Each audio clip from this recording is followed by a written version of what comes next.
Hello students, myself Mayur Acharya welcomes all of you on the behalf of Unity Public School English Medium Cambridge Surat. In this video, I am going to summarize first chapter of second semester of Social Science Standard 6. Let's start the chapter first, the Vedic Age. There are four Vedas, the Rig Veda, Yajur Veda, Sam Veda and Atharva Veda. Rig Veda is the oldest Veda.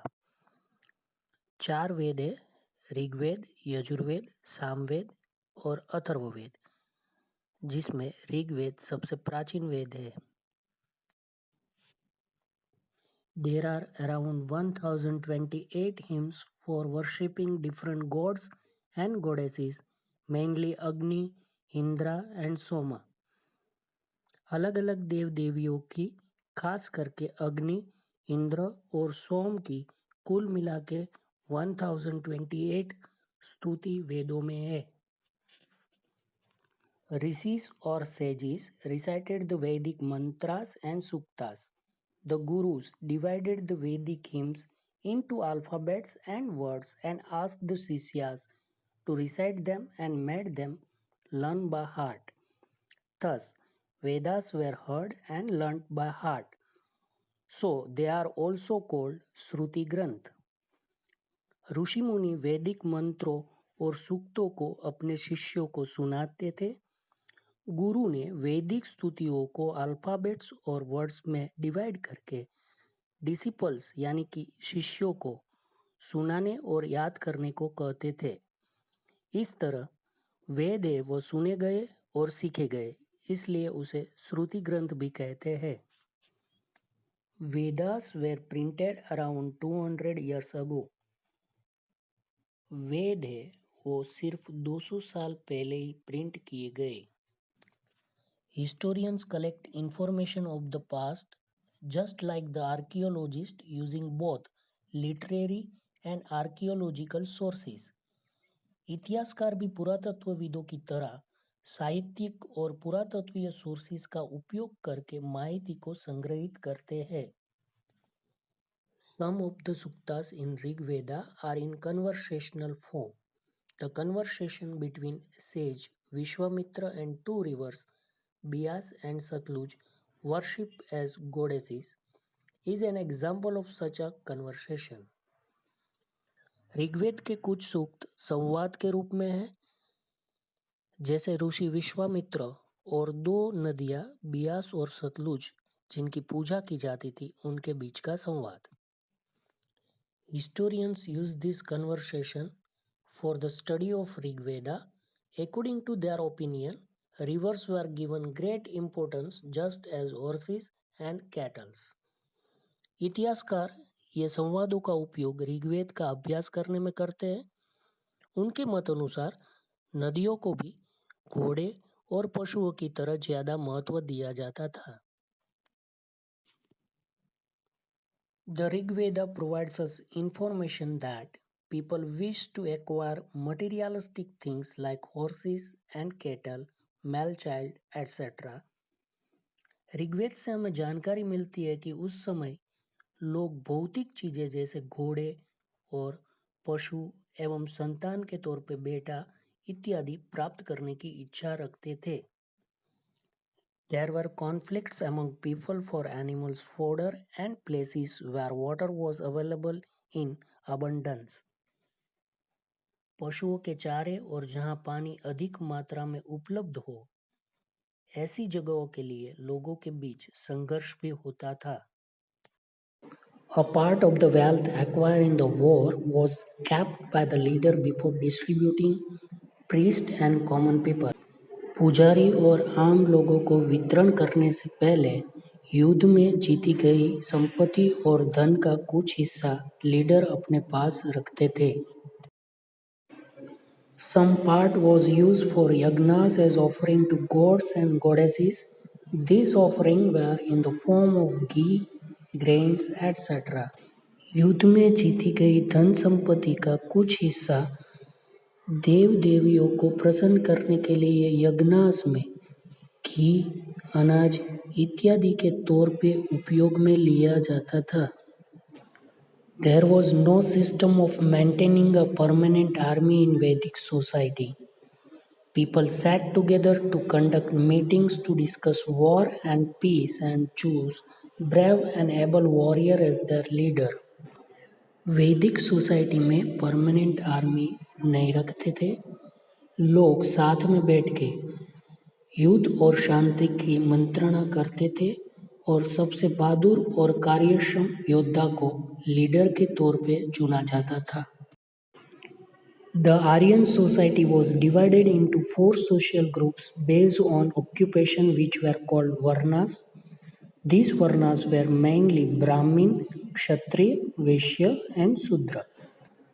व्यवसाय के आधार पर Aryan society को चार group में divide किया गया था जिसको वर्ण बोलते थे। मुख्य चार वर्ण थे ब्राह्मण, क्षत्रिय, वैश्य एंड शूद्र। The smallest unit of the society was the Kula or family.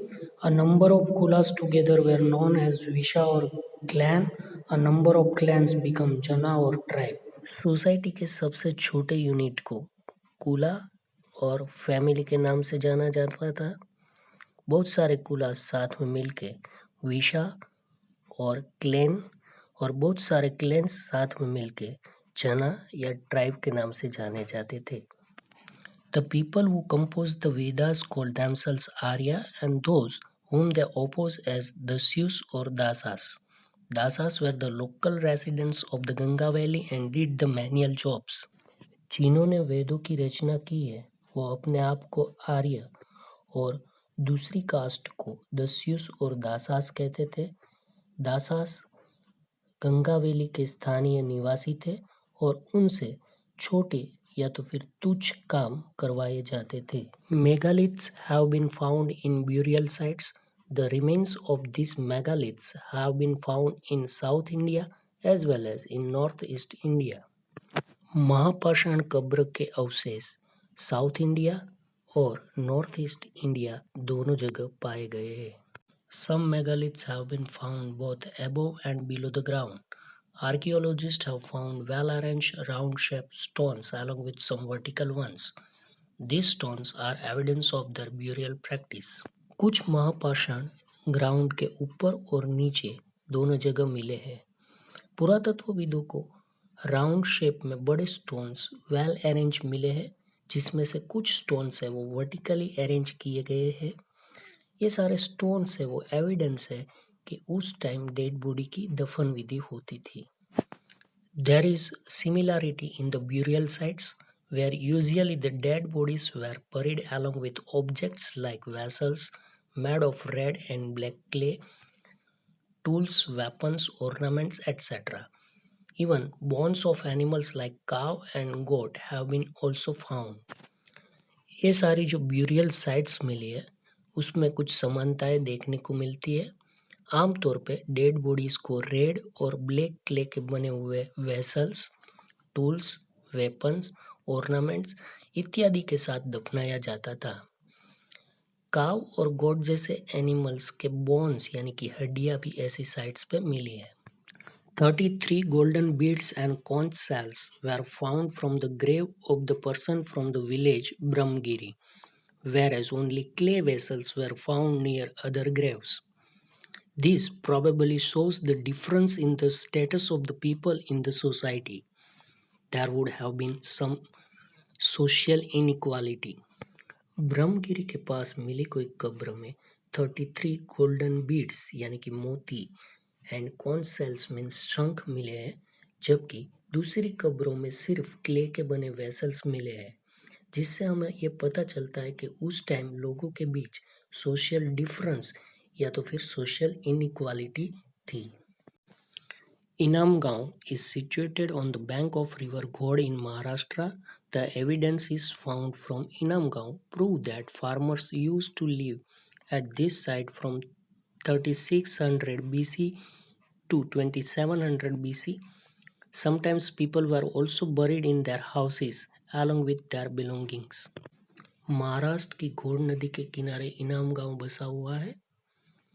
वहाँ से जो एविडेंस मिले हैं उससे ये प्रूव होता है कि 3600 बीसी टू 2700 बीसी वहाँ पे फार्मर्स रहते थे। कभी कभी लोगों को उनके घर में ही उनके आत्मीय जनों के साथ दफनाया जाता था।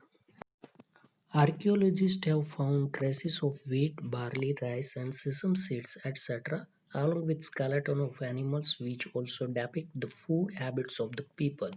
पुरातत्वविदों को वहाँ से wheat, barley, rice and sesame seeds इत्यादि के ट्रेसिस एनिमल के स्केलेटन के साथ मिले हैं, जिससे हमें उस टाइम के लोगों की फूड हैबिट के बारे में पता चलता है। Thanks friends and have a good day.